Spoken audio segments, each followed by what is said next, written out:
Okay, so great. Thanks a lot, and very heartily welcome to all of you for this afternoon or evening or morning, wherever you are around the globe. I think we have an audience. We always had an audience pretty much spread around.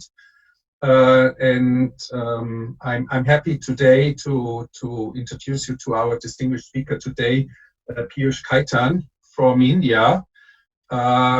He is an avid collector, and I pretty much know him since more or less a year. Last April, I had the chance to travel to India to give a couple of philatelic talks, and one of those talks, he was the speaker after me, and he gave a very, very impressive talk about Zeppelin posts mailed from India, and that was, for me, it was very interesting.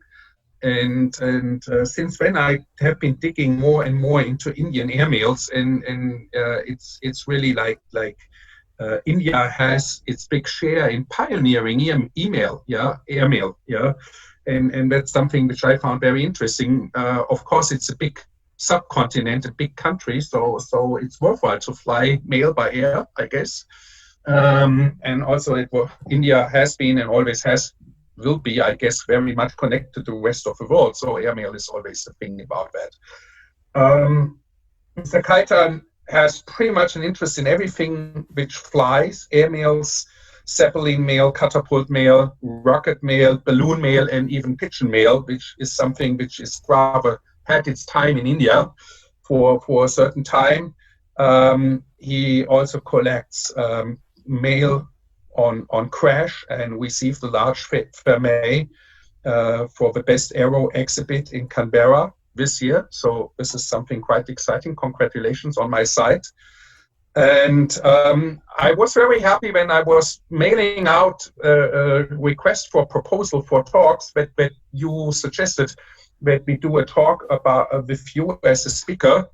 And we also do this in English. So this is like kind of a premiere.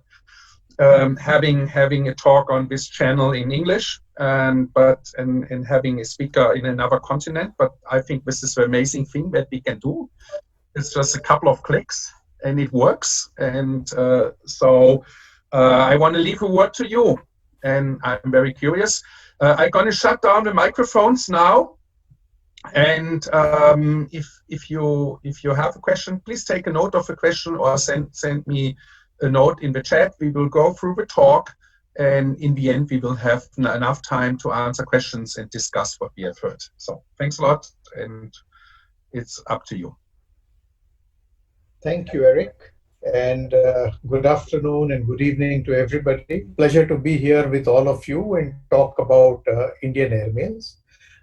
The objective of my talk today is really going to be the narrative, the story of Indian airmails. So I'm now going to switch off my camera and share my screen, and we can get started. So I'm going to break up this talk into really three parts. The first part is the pioneer flights, the route surveys, connecting India with the rest of the world in those very difficult days where the only navigation equipment was really a compass. And there were no radio beacons. The maps were at best, very, very approximate. How the routes were charted out, the different flyers who made the journeys. With that, we will move on to the second part, which is the basic airmail services, the scheduled services from different parts of the world to and through India, and within India, the development of airmails. So the first part, the pioneering part, will go on until the mid-1920s, and after that we move more into the scheduled services, which will go on till the start of the Second World War. And I will end with part 3, which is a brief narrative after the war, the development of airmails and air routes in India, which will give you a sense of where the country was headed in the late 1940s and 1950s, which is where I will end. This talk is planned to last around 30 to 40 minutes with plenty of time for question and answer after that. So, Eric, you just need to interrupt me if I'm going too slow or if you think I'm running out of time. So, before I start, two disclaimers. One, most of the information here, in fact, all of the information here, has been put together by various other people, aviation historians and aerophilatellists before me. So, really, credit for everything should go to them. There may be some mistakes in my presentation, and certainly I would be responsible for those mistakes. The second is I'm going to refer to places and events contemporaneously, which means Mumbai, the city where I live, in those days was called Bombay. Kolkata today was called in those days Calcutta. Karachi was still a part of India before 1947. So it's going to be a contemporaneous talk. With that, we will start with the early days. Now, the first airmail flight in the world, I think this is something everybody is well aware of, that it was in India, the first time that airmail was officially permitted by the postal authorities to be carried. This was on 18th February 1911, when the pilot Henri Piquet flew from Allahabad to Naini in a Humber Sommer biplane and carried about 6,500 letters with him on the plane.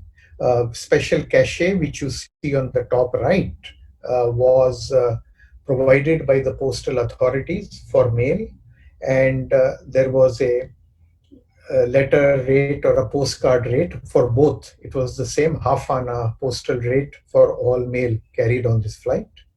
About 40 postcards were made with an image of the plane, which you see on the lower left.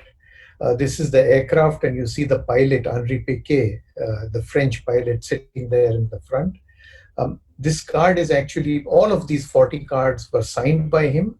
This one is unique in the sense it's also signed at the bottom by Walter Wyndham, and he signs as founder of Aerial Post. So Walter Wyndham was the person who organized this flight and went on later to organize the flight from Windsor to London and got knighted after that, became Sir Walter Wyndham.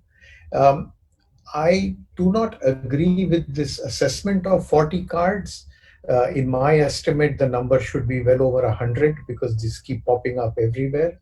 But Jeffrey Brown and many other people before him have recorded this quantity as well. With that, we now move to flights from Europe to India, some of the very early long distance flights. So the first was a flight from Great Britain to India. The old Carthusian was the name of the aircraft. It was a Handley Page V1500 aircraft, and the pilot was McLaren. S. McLaren was the pilot. And the interesting thing is Brigadier General McEwen, who was designated to be the commander of the Indian Air Force, flew with him on this flight. The idea was to survey the route from England to India. Some mail was picked up en route. So we had about 43 letters that were picked up in Cairo for Karachi, and another 6 were picked up in Baghdad, which were flown to Delhi. So what you see here on the top left is the cover that was picked up in Baghdad and carried to Delhi, and the cachet, which you see below, is here on the letter in magenta. It says FPO 55, 3rd January 19, Aerial Post, Baghdad, Delhi, by Handley Page aeroplane. So this was the first really through flight from England all the way to India. Then we had the French pilot, Poulet and Benoit, who came in a Caudron G4 aircraft.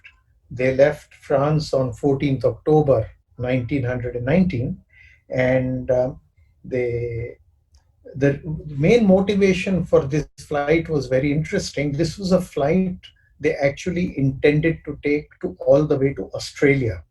And the reason for this was the Australian government had announced a prize of £10,000 for the first person who flies to Australia, but he has to be an Australian. So these two French gentlemen wanted to beat the Australians to it, and therefore they left about a month before the Ross Smith and Keith Smith flight. So it took them via Paris, Rome, Constantinople, Bashiri, Bandar Abbas, uh, and got into Karachi, Delhi, and on to Calcutta. They reached Calcutta on 25th November 1919, and they then flew from Calcutta on 28th November to Akyab and Rangoon. But there they started having problems when they tried to fly from Rangoon to Bangkok. They had various mishaps. They had fog, burst tires, fuel problems, broken propeller, and finally a broken piston. So it was impossible to repair. The flight was abandoned, and they took the train back to Rangoon and a boat back to France. What you see here is a cover that was picked up in Bandar Abbas, and below that is a postcard with the image of the aeroplane.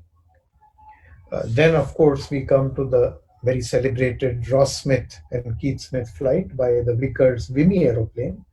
These were two Australian brothers who successfully completed the Delhi to Sydney flight. So there are only 13 known postal articles to India which were carried either into India or out of India on this flight. So you see here a cover on the right hand side which was carried to Delhi. And of course, this has been very well documented by Tom Frommer, every single cover on that flight painstakingly documented. And on the left, you see a rather grubby looking photograph of the Vickers Vimy aircraft in Delhi. So this was actually taken on the ground when the aircraft landed in Delhi. So this was again a very, very pioneering flight, the first time somebody flew from England to Australia, and went through the very difficult part of the journey, which is over Burma, Thailand, Malaysia, etc.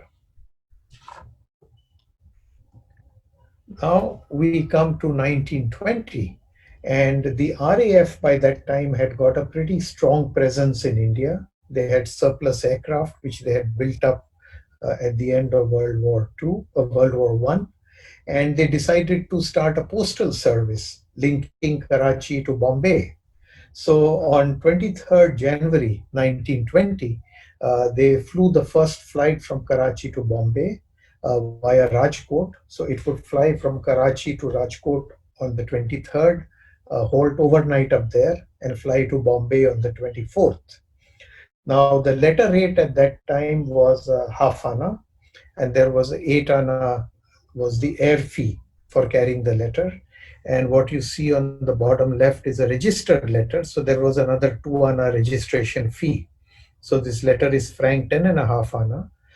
The 8.5 anna itself was very, very expensive. It was a lot of money in those days. And really, the saving in terms of time was 1 day or at best 2 days. This service was not very popular. They were able to manage 7 flights southward, 7 flights northward, and then this service had to be abandoned. So initially, I think for the first 2 or 3 flights, it was fortnightly, then it became weekly, but it stopped with the last flight in March, early March. Now we come to the pioneering survey flights from pilots all over the world. Now, there were 2 reasons why different pilots of different nationalities flew to India and flew across India. One was, of course, it was a symbol of supremacy, technology, progress, etc. That we can fly great distances. And the second was several of these people had colonial interests. So several of the European countries wanted to fly through India to be able to reach their colonial interests to the east of India. So what you see on the left here is the American flyers. This is the world flight which was organized by the US War Department to actually be able to prove that they could circumnavigate the world. Of course, they would go by boat over some of the bigger oceans at that time. So they had used these Douglas DT-2 biplanes. Here you see all the three planes that took part in the flight at Karachi airport. They were called the Chicago, Boston, and New Orleans. And these planes started from Seattle on 6th April 1924, finally reaching Calcutta on 26th June 1924. At Calcutta, they were converted into land planes, and then they continued the flight back to the United States via Iraq, Central Europe, Paris, London, Scotland, Iceland, and Canada, and finally reaching Boston on 5th September 1924. There is only one cover recorded which has flown on this flight to India, which is from Calcutta to Karachi.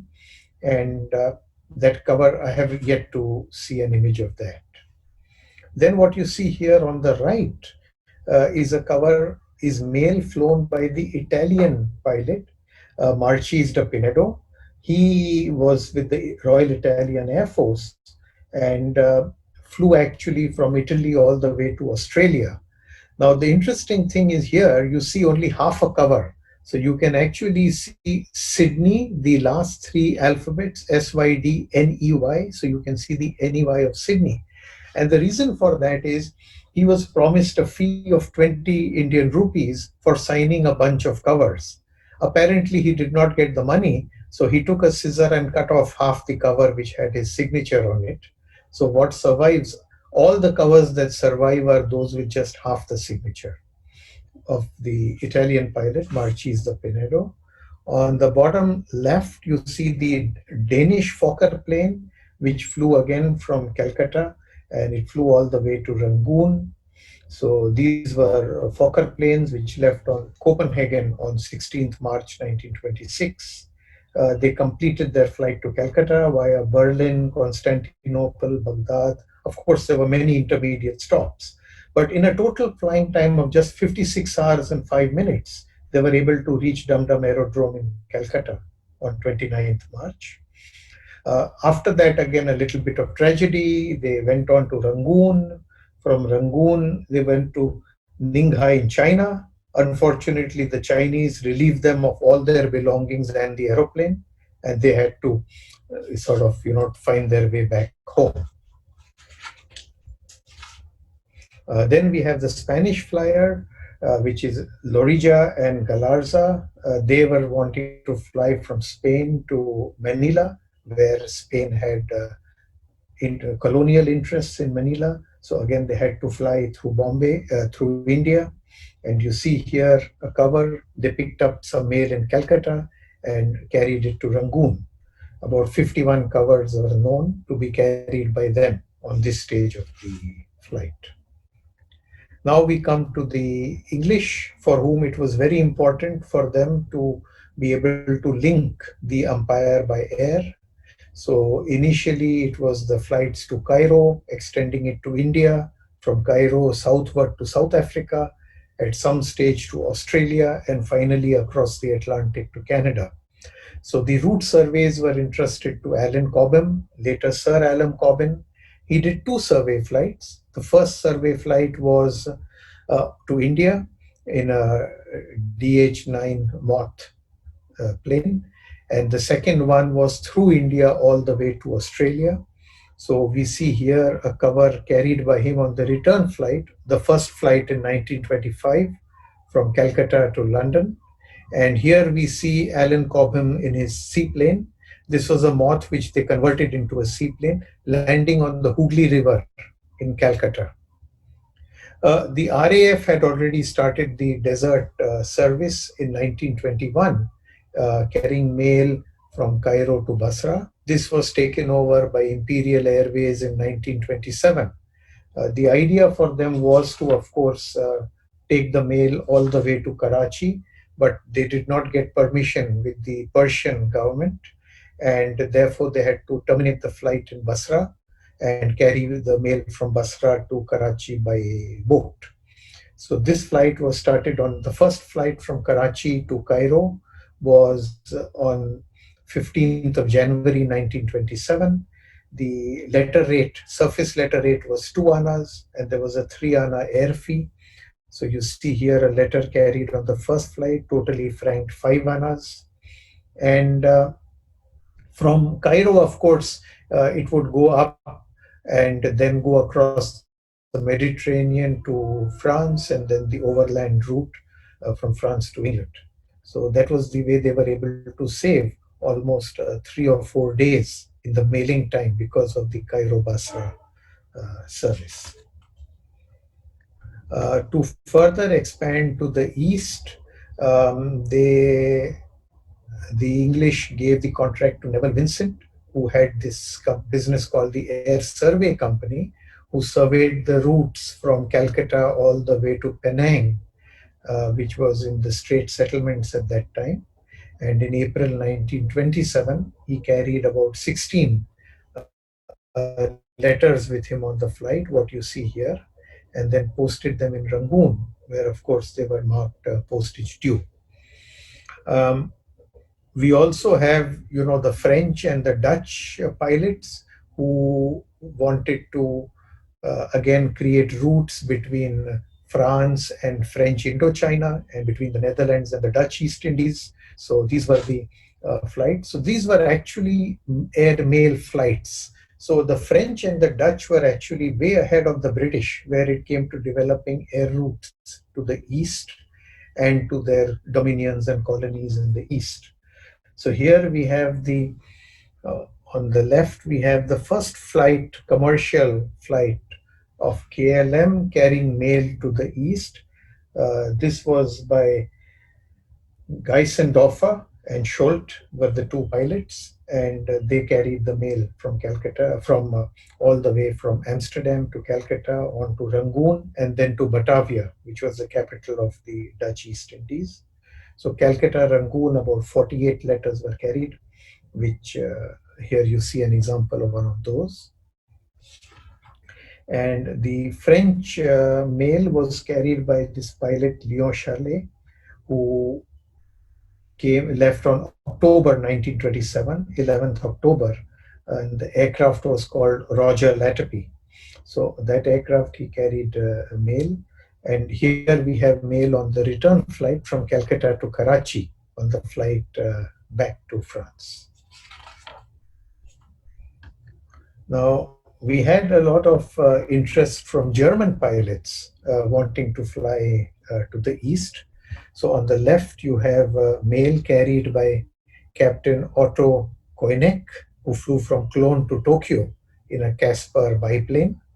And he had difficulties in India. He crashed at a place called Etawah, and he had to make a forced landing in a jungle because the tail of the plane got badly damaged. And he was held up there for almost 3 months before he was able to get all the parts to repair the plane and fly on to Calcutta. So this is mail carried by him. Again, only 24 covers are known to be carried by him here. Then we have on the right hand side the all metal aircraft, the Junkers W-33L, which was flown by Baron Hohenfeld, who flew from Berlin to Tokyo in the Junkers all-metal aeroplane. He left from Calcutta on he landed in Calcutta on the 27th September 1928, left from Calcutta, and here we see mail carried by him to Tokyo. He reached Tokyo on the 18th October, and this aeroplane that was called Europa was then presented to the Japanese aviation authorities. All the photographs that you see here, incidentally, were actually taken at Karachi. I was very, very fortunate to be able to get the entire portfolio of the official photographer of the air base in Karachi, right from, I think, 1924-25 going into the early 1930s. And these are beautiful cabinet-sized prints, 8 inches by 10 inches. So they just complement my airmail collection. Very fortunate to have those. Then we have the flight by Baron von Koenig, who flew this Clem Daimler aircraft. Incidentally, this aircraft is on display at the Mercedes-Benz Museum in Stuttgart even today. So this was a 20 horsepower two-cylinder aircraft fitted with a Mercedes-Benz engine, and he actually did the round the world flight. So he left Berlin in August 1928 and then flew eastward via Moscow, Tehran, and came down over Afghanistan and flew into Karachi, then across India to Calcutta. And from Calcutta, he went up to Singapore, from where the aircraft was put in a boat, went to Osaka, flew on to Tokyo, again shipped the aircraft to San Francisco, and then flew all across North America, finally landing in New York and completing the round the world journey. So here we have a cover carried by him on the Calcutta to Rangoon stage. Now we come to the first airmail flight from England to India, which was in April 1929. It left on Croydon on March 29th, on 30th March, and got into Karachi on 6th April. 7th April is the return flight from Karachi to Croydon. So here we see the DH-66 aircraft, the Hercules, called the City of Jerusalem, actually landing at Karachi airport, and you can actually see the dust kicked up by the aircraft as it is landing. Here we see the letter carried on the first flight from Karachi back to Croydon. So I'm purposely focusing in this presentation on mail that is more with Indian franking. So there was a 2 anna letter rate, 6 anna air fee, total 8 anna franking. I also realize I need to move a little faster. So with this, I'm now in part 2 of my talk, which is the really more carrying of scheduled mails. We've covered the pioneering mail section, where we've seen how flyers from various nationalities from all over Europe tried to come to India and across India to go to other parts of the East. Now, having established air service from England to Karachi by 1929, the next stage was to extend services further to the east. Their desire going all the way to Calcutta, which was at that time still the capital. Delhi became the capital in 1931, and at some stage extending services to Australia. Now, the government of India, which was still under British dominance, but the government of India had a very interesting rule. They said no foreign airline, including Imperial Airways, can carry mail through India. Any foreign airline can fly through India, but all mail intended for India has to be discharged at the first point of arrival, and all mail going out of India has to be picked up at the last point of departure. So therefore, Imperial Airways played a bit of a comedy. They formed this airline called Indian State Air Service, which belonged to Imperial Airways. The aircraft was Imperial Airways, the crew was Imperial Airways, but it was called the Indian State Air Service. And they had the first flight in December of 1929 from Karachi to Delhi via Jodhpur and via Hyderabad and via Jodhpur. Very quickly, Hyderabad, Sindh was dropped as a halt, and it was just Karachi, Jodhpur, Delhi. So you see here the cover, which is the first flight from Karachi to Delhi. It received this distinctive cachet for the flight. The Indian State Air Service lasted for about a year or so and got into trouble. It had to shut down. And then they had to really go to the Delhi Flying Club, which was a very, very small flying club with just 2 aircraft for their rescue. But on 2nd January 1932, the Delhi Flying Club came to their rescue, and for 1.5 years, with just these 2 aircraft and 3 pilots, were able to operate the Delhi to Karachi airmail service with an amazing amount of regularity, and a very good safety record. They completed, out of the 158 flights scheduled, they completed 153. You see here the cover signed by Mr. P.D. Sharma, who was the pilot of the first flight of Delhi Flying Club from Karachi to Delhi.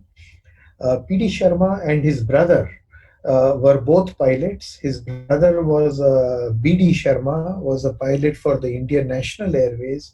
It's very, very tragic, but in a couple of years after that, both of them died uh, in air crashes in two different planes they were flying, and both of them happened within 20 minutes of Karachi, and it happened on the same day.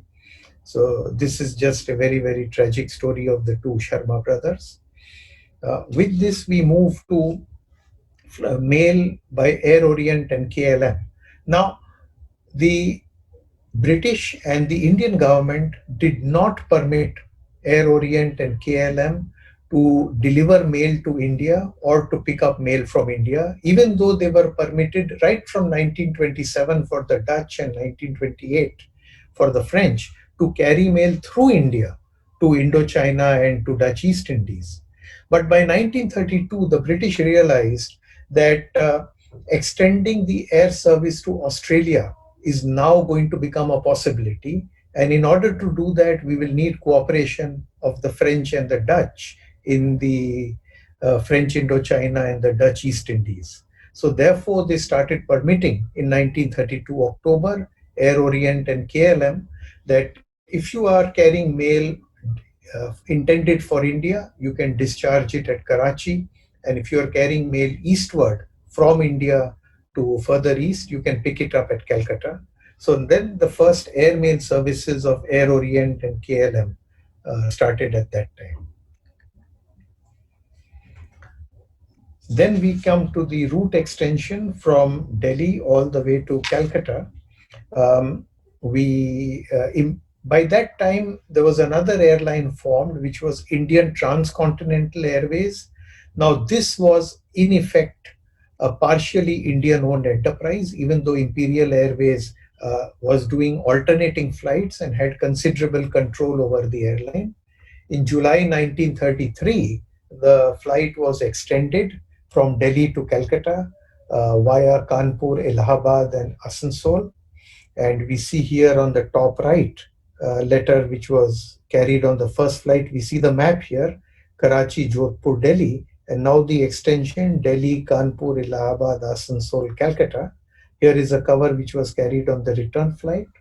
The printed matter rate, this letter went as a book post, so printed matter. So the rate was half anna, and there was a 2 anna air fee.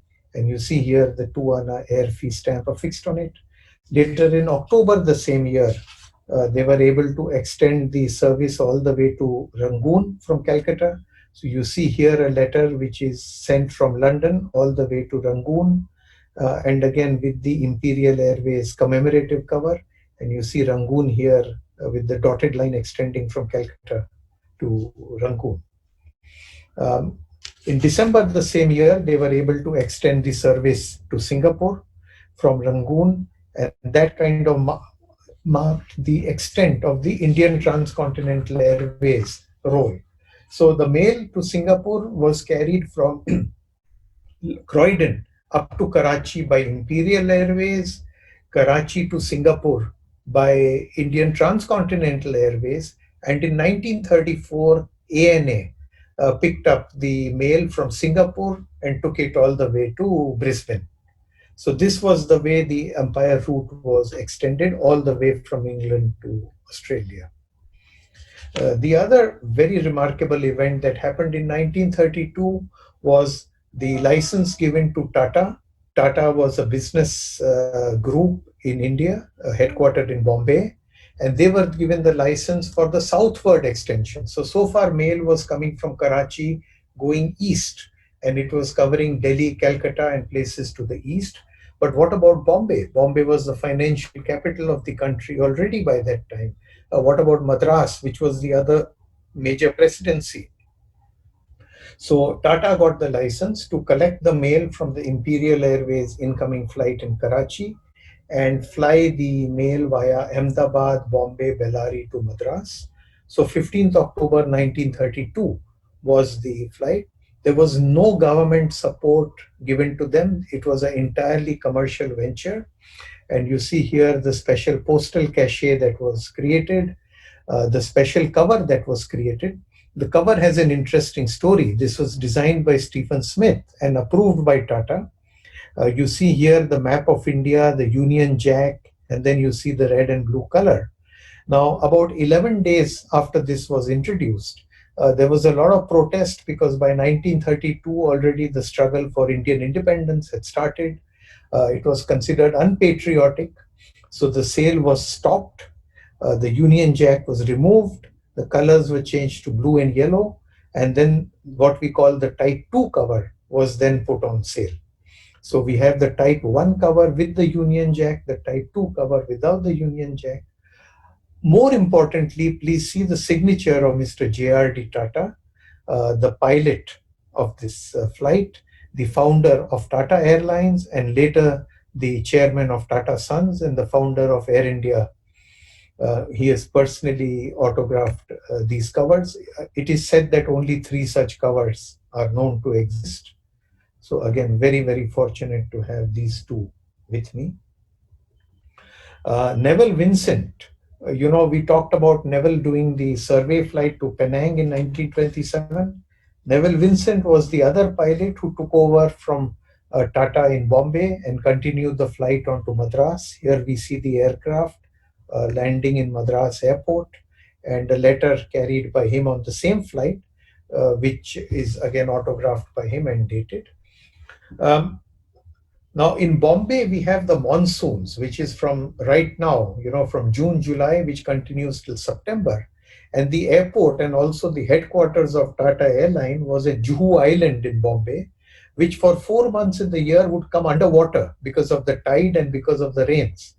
So 4 months they would have to stop servicing Bombay and find an alternate location in Pune, which was about 100 miles away, and carry the mail by surface.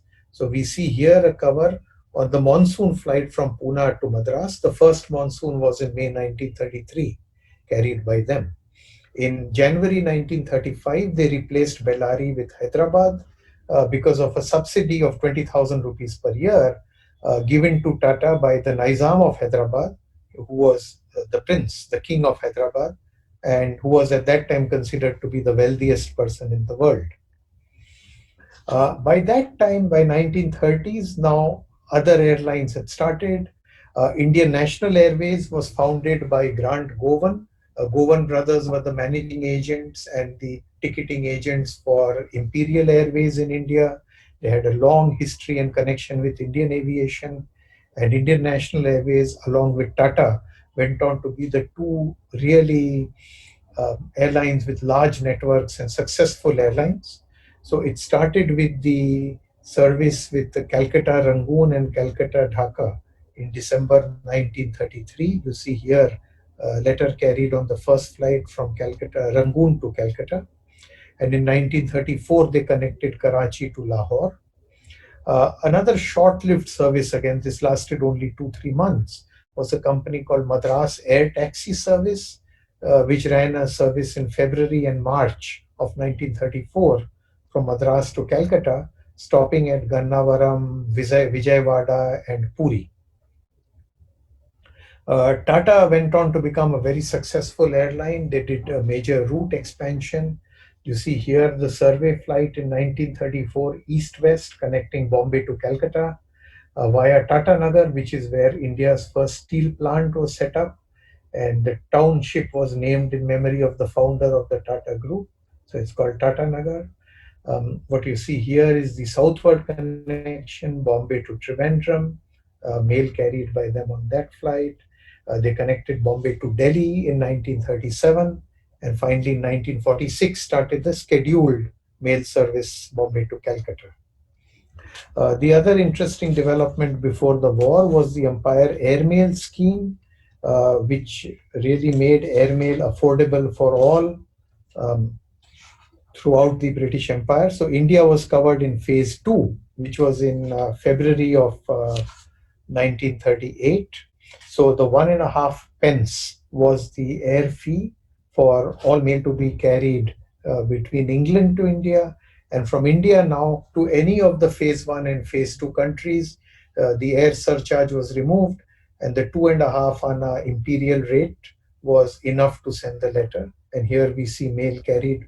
So this was a hugely successful scheme, and airmail got a really massive boost um, because of this scheme. Of course, it was short lived because September 1939 was the Great War, and airmail services uh, were very, very restricted, and airmail charges shot up. The last phase of domestic expansion was 1939 to 1940. Indian National Airways uh, extended their Karachi to Lahore flight all the way to Delhi. Hyderabad Air Services, which was a joint venture between Tata and the Nizam of Hyderabad, operated flights between Hyderabad to Bangalore, and Air Services India operated provincial flights within certain districts of Gujarat state. So these were the last flights before the war kind of brought a slowdown to everything. I'm sensitive to the time. So, Eric, I have finished part two. I still have part three, which is at least 10, maybe 12 more minutes. Would you like me to stop, or would you like me to I continue? think we can go on. I think we are good in time, and let's finish it. Yeah, 10 more minutes is fine. Okay, thank you. So, 1948, so 15th August 1947 is when India got her independence, and 8th June 1948 is the red letter day in Indian aviation, because this is the day where Air India International flew the first flight from Bombay to London. The airline was formed. To commemorate this flight, a special postage stamp was released. So, what you see here is Air India International, first flight 8 June 1948, 12 hours, which was the airmail rate from India to England. Stamps were issued. The interesting thing about this stamp, and this is unique in world philately, such an event has never happened before or after. These stamps were issued, 550,000 stamps were printed, issued only to be valid for one day, for 8th June 1948, and that too only to be used on mail carried on that flight. So this plane left Bombay, flew to Cairo, Geneva, and London, and carried mail on it. So if you had a letter on that, you could stamp it with the stamp, and it would be carried, and that was it. You could not use this stamp postally after that. So this was something absolutely fantastic. Here we see the plane, the L749, the Lockheed Constellation. It was called the Rajput. It was meant to be the Rajput Princess, but later replaced by the Malabar Princess, and flew from Bombay to London. Air India made special souvenir covers. Again, these are very popular and quite easily available to celebrate this flight. Air India went on then. Uh, After having reached London, they carried very limited amount of return mail. So you see here the return flight cover from London to Bombay. It is believed that only about 50 such covers are known. And here you see a return flight cover from Geneva to Bombay. Again, the quantity known is anywhere between 25 to 50 covers. And almost, other than one example I have seen of a not registered, an ordinary mail, airmail cover, all the covers that were carried were registered mail. For some reason, all the ordinary mail covers came a week later on the flight which landed on 21st June. Air India then went to extend the flight from Bombay to Calcutta. Mail on the first day carried this Calcutta and to London cachet, which was in 17th October 1950. The other two interesting developments was the night airmail service. This was a very daring service that was introduced in January 1949, where the mail would be transported overnight within India between various cities. And it later became also the all-up airmail rate was created. Now, this night airmail service was rather innovative. So the four major cities in India were in the north, east, south, and west of the country. Nagpur was right in the middle. So planes would leave from Delhi, Calcutta, Madras, and Bombay. All would converge in Nagpur. They would interchange, exchange mails, and then the aircraft would turn around and go back. So that mail delivered as late as 5 p.m. or 6 p.m. in any of these four cities would actually be delivered in the first post in the morning at 9:30. However, the safety record on this flight was rather dismal. There were no proper night flying facilities. There were, the airports were ill-equipped to handle it. And between 1949 to 1953, there were several crashes of aircraft, which gave this scheme a very, very bad name. Um, After that, of course, we had a few innovative flights. So Indian National Airways, we talked about them earlier, extended services to Rangoon. On the bottom left, we see Bharat Airlines, which extended the flight to Singapore and later went on to fly to Saigon and Tokyo. And then you have Himalayan Airways, which started the Indo-Afghan air service, flying to Kabul and Kandahar.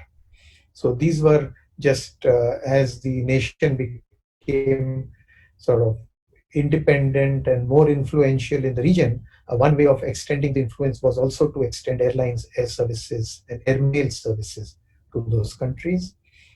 Then we have the big event in August 1953, nationalization of air transportation. So there were at that time about 10 or 11 domestic airlines flying. All of them got taken over by the government, and Indian Airlines Corporation was formed. The international airline was called Air India International. Since it was the only airline, it continued to be called Air India International. But what was earlier owned 49% by Government of India became 100% Government of India enterprise. And until deregulation in the early 90s, all air transport in India from 1953 was government owned. Air India went on to become through the 1950s, 60s, 70s, the finest airline in the world. The early route expansion was to Aden, Nairobi, later to Hong Kong, on to Japan. They had services to Moscow. They had several services to Europe, which they extended to the United States.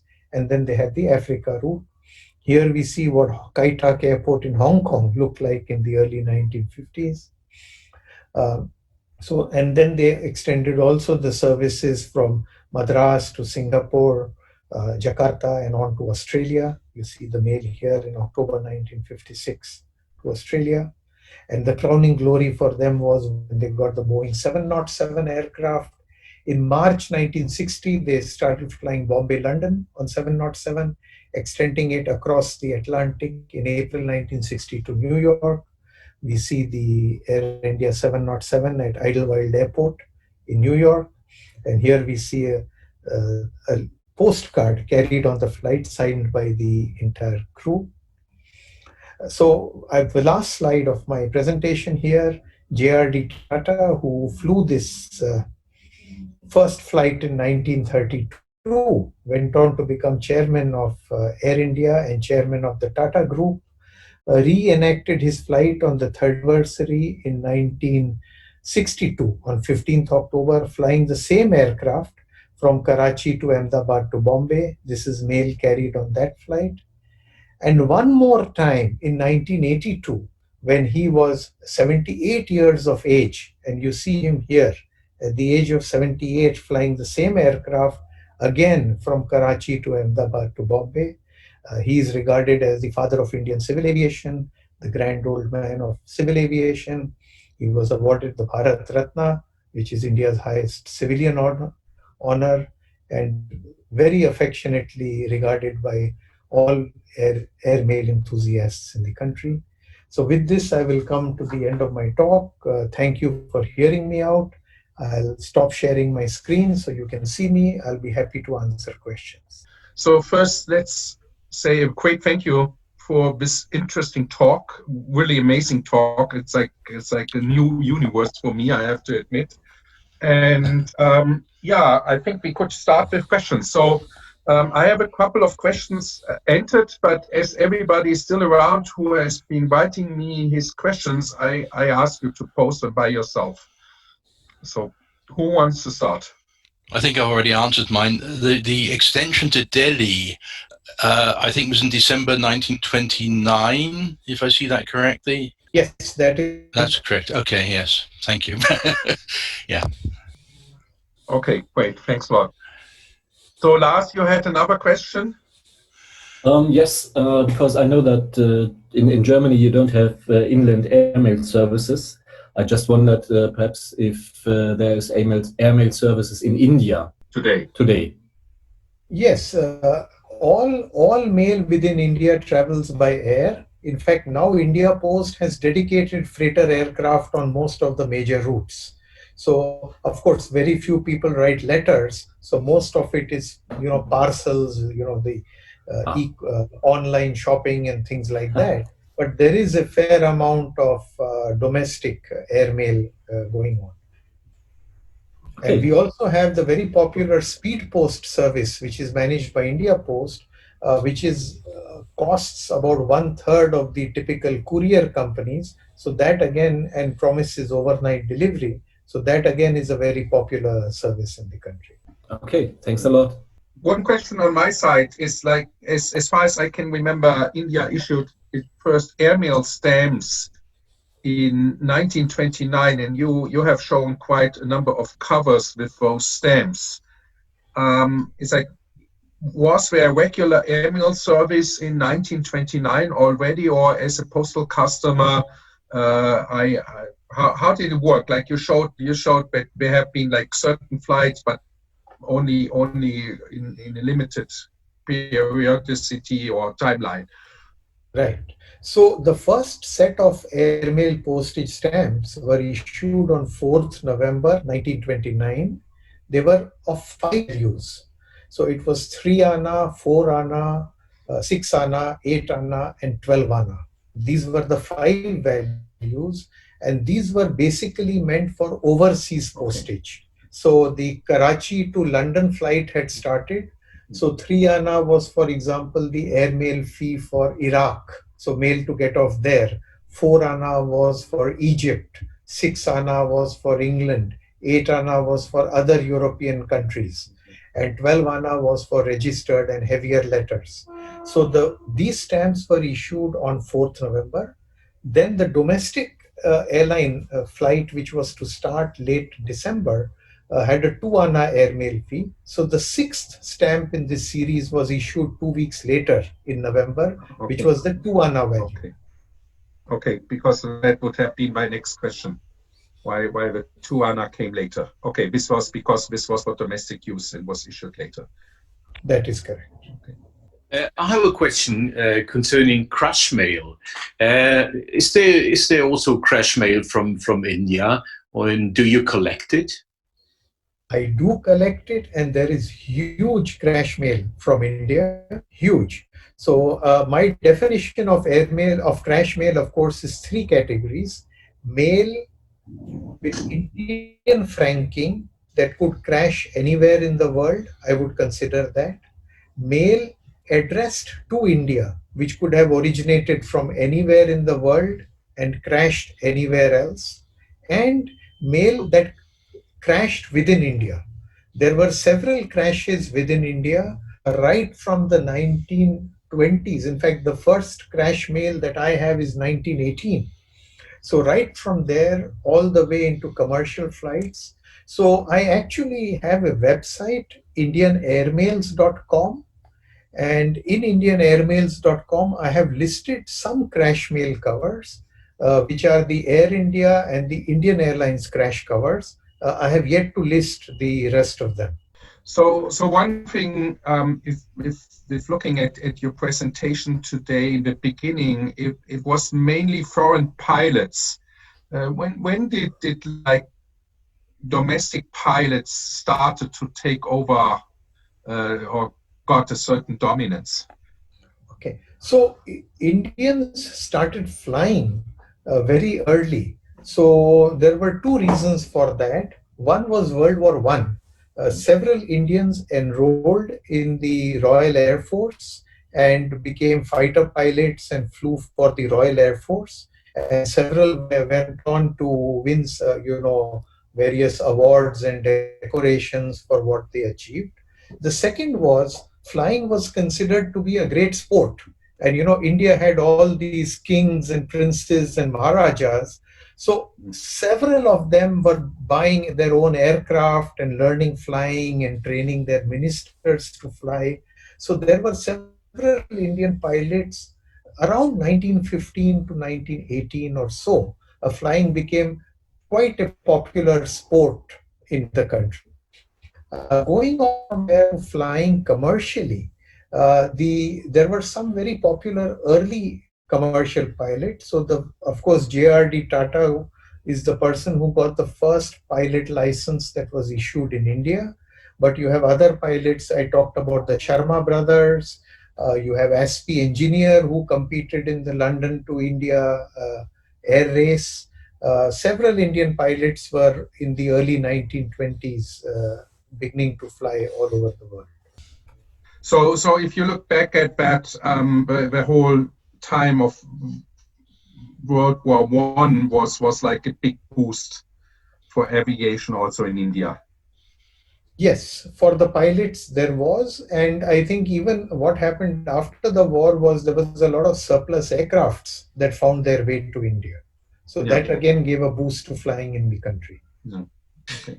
I have a question on which is in connection with my own collection interest with the Royal Household Mail, because I have a series of letters written by Lord Mountbatten when in India in 1947 and 1948. These letters definitely come from India, but they bear British stamps and are postmarked in London. These are, I think, 3 or 4 covers, and one cover from Edwina Mountbatten, his wife. And at the time, he was Viceroy, and later he was the first Governor General of India. And were there special military flights to carry such mail in official mail bags, or do you know something about it? Okay, so I cannot speak with authority here, but my understanding is during the war, most of the mail was carried by special military flights.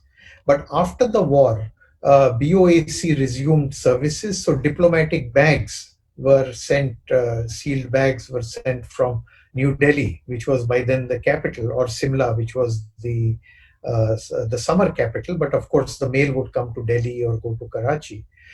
From there to London, but I'm not aware of special mail flights or military flights to carry this kind of mail. Okay, because the letter written by Edwina, I think in July 1947, when she was viceroy, has an indication, a handwritten indication by her by bag. On the front side, so it's obviously a special bag used for this kind of mail to London. Perhaps, yes. Yeah, so it must have been a diplomatic bag, most likely. The British used the term bag, the Americans used the term pouch. Yeah. Right. So one question I'm always curious is about like finding material. It's like if you look at that material, and I pretty much think like it must be pretty much spread around the world. So where are the sources where you find that kind of material? Well, I think, Eric, that might have been a struggle some years ago, but now with eBay and all these online searches, your Fila Search and Stamp Auction Network and popular auction houses, there is so much material going around all the time. So you also like profit from the internet? Oh yes, absolutely. Yeah. I can imagine that. It's like same to me. Yeah, same to several others. Yeah, if you don't have a completely traditional topic, it's like the internet always boosts your collection. The other very interesting thing about material is you see a lot of the airmails were collected by Englishmen who were living in India, and then they went back to England in the 1940s, 1950s, took their collections with them. Now, over the years, what I have seen is perhaps the next generation took care of the collections, but people who have inherited them in the last 10 to 20 years were no longer interested. So, a lot of material, uh, Indian airmail material, surfaced in England and Canada, Australia, other parts of the world, has now come into the hands of Indian collectors who are now not really going to sell it for a long time to come. So, to that extent, I think some of the good rare material is drying out, but you do see some fantastic collections from time to time. Yeah, I can believe that. It's like the whole. I think Indian collectors have been becoming very strong over the last 20 years, and forming an own fraction. You know that. It's like you're well organized. It's like we to some extent we are jealous here in Europe about how strong Indian collectors are organized. One question on my side is always with like these airmail letters, early airmail letters, is like where is the distinction between officially carrying mail and unofficially carrying mail? Yeah, we have seen just some letters with like remarks on them. We have seen letters with cachets. We have seen, most interestingly, I didn't know that the very first airmail had its own postmark, which I think is marvelous. So how is that described and split up? Because to me it's a little bit confusing, I have to say. It's like I have to understand that. So officially, the first airmail was officially carried, and therefore the cachet was actually made by the postal department factory at Aligarh, which made all the postal cancellations and cachets. So that was official. But you are absolutely right. The easiest way to make out the difference is officially carried mail would have a cancellation on the date of dispatch letter on the stamp, and would then have a delivery mark or receiving mark on the reverse of the cover. That would be very typical. Unofficial mail would carry a postage stamp, but would typically never be cancelled at the point of departure. No. The pilot would be requested to mail it upon arrival at the other destination. Yeah. So if, let's say, it was a pioneer mail, a route survey mail, and the pilot was flying from Calcutta to Karachi, he would typically mail the cover at a post box in Karachi, and it would receive the cachet of the date of arrival. Are there also one question? Are there also problems with forgeries in this field, or is this quite safe? So the 1911 is a real problem. The first 1911, you will see huge amount of forgeries, and these are quite expensive items. So it's always best to get it expertised and check the reputation of the person you are buying from. Other than that, airmails, not much. Then, of course, we have the classic India philately, which is not my subject, but I believe one has to be very careful. And of course, then the 1948 Gandhi, where again, there is a lot, not the stamps, but then the postmarks. There are a lot of forgeries. All right. One thing that I always found is the quality of letters from India. It's like it's you know that I collect French India, and I have many letters like sent through domestic mail within India through the British Post Office, and usually half of them tend to fall apart in my fingers. Yeah. I guess this is something typical for Indian philately. Yeah, it's like the letters start to crumble somehow. Is that also something that you experience with your collection, or is like the envelopes usually tend to be better quality if they have been used for email? So most of the bad quality material you see would be the material that is stored in India. Yeah. Because of the climate, You see, heat, humidity, and dust is very inhospitable for male. Because of the heat, the gum on the envelope, the adhesive actually begins to melt, and it's highly acidic, and that begins to damage the paper. The paper which the covers were made from typically has a very high sulfur content. So also the environment, because of humidity, because of not proper handling, you touch the cover with your fingers, maybe a little sweaty. The fungus, the bacteria begins to grow on that. Earlier, people used to keep these covers in plastic pouches. So again, you have the problem of the plastic and the acid in the plastic beginning to affect the cover. So you are absolutely correct.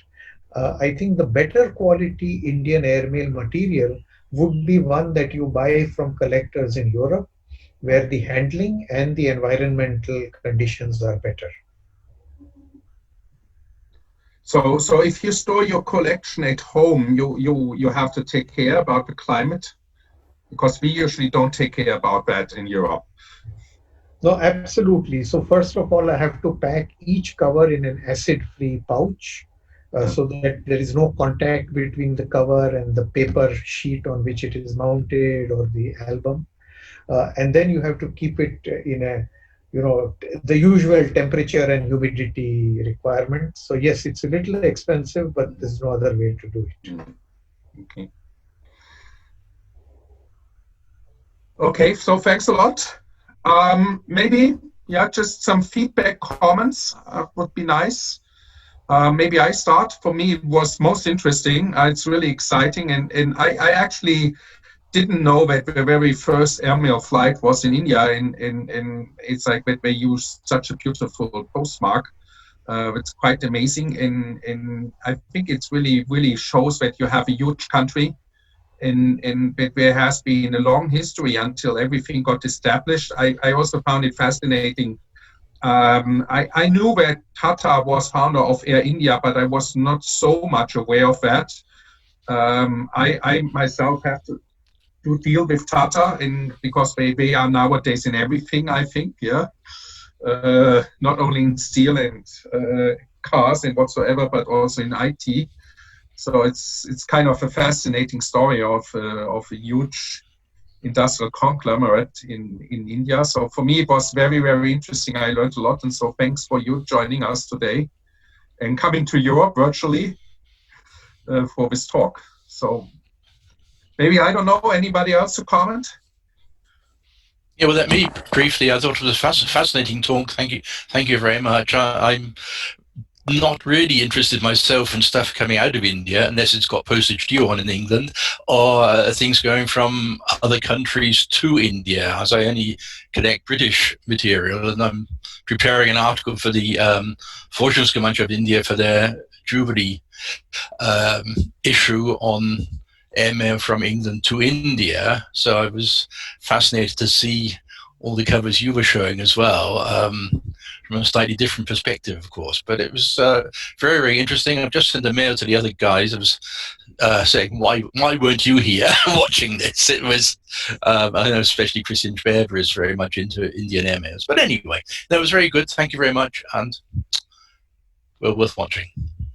Thank you, James. And I must say that postage due, again, from England to India is a particularly fascinating subject because of the complexity of calculating the postage due, the same as coming rate, back, the due rate, and all of that.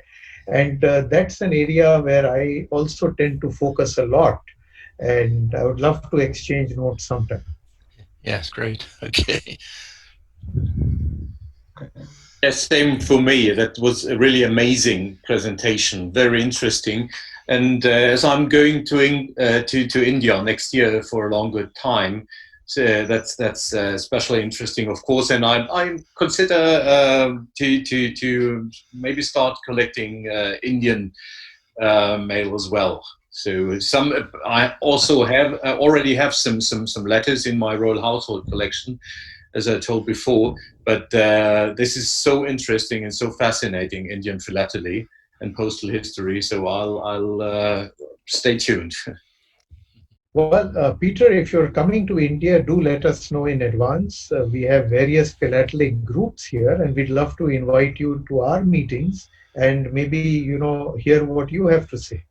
Yeah, thank you very much. That would be great to meet you in person and all the other colleagues and philatelists, also of the RPSL in India. I'll be doing that. Great, wonderful. I can assure you the Indian philatelists are very well organized and we're very, very strong in giving talks and getting together. Yeah. So it's definitely, you should get in contact with everybody. And you should start collecting an Indian topic. I think India is like a huge philatelic universe in itself and so many things to discover. Okay, so thanks a lot to everybody for this most interesting talk today. And we will have our very last talk before the summer break in exactly a week from today, where we're going to talk about post in Zanzibar, which will also for sure will cover a little bit of India because India Youth Abroad covered Zanzibar. Harald Creek is giving a talk on I think probably a smaller island with many, many, many different postal services.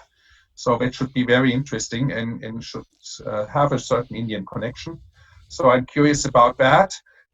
We will have a summer break and we will get you informed. So we will continue the series definitely after the summer break, sometime end of August, I think. And I'm working up a schedule right now. I have many proposals, and we will see. For those who have not been answering our survey, I would be happy if you answer the survey, and we will send out a reminder next week for those who haven't answered yet, because it's for us, it's important to get the feedback. Of course, we're also proud that the feedback is rather good. But we're asking a couple of questions like about how often we should do this, what is the ideal time and all that, yeah. We will continue and we will broaden this up, yeah. There will be definitely also a series of English-speaking talks later this year connected to the International Stamp Show in Essen next year. But we will have to see that. I'm working on that. So I think it's a very nice thing to have a community here within Germany or German-speaking countries, but also getting people from around the globe. I think this is. I love to fly to India, I have to say, yeah, and I'm most happy to come again, yeah. But this is also amazing to have somebody sitting in India giving us a talk today, and I'm really excited about that, and it's kind of really nice. And so thanks a lot to everybody. Thanks a lot to you, Piyush, and have a great weekend. Bye-bye. Thank you, Eric. It was a real pleasure for me to be here, and thank you, everybody. I enjoyed talking to all of you.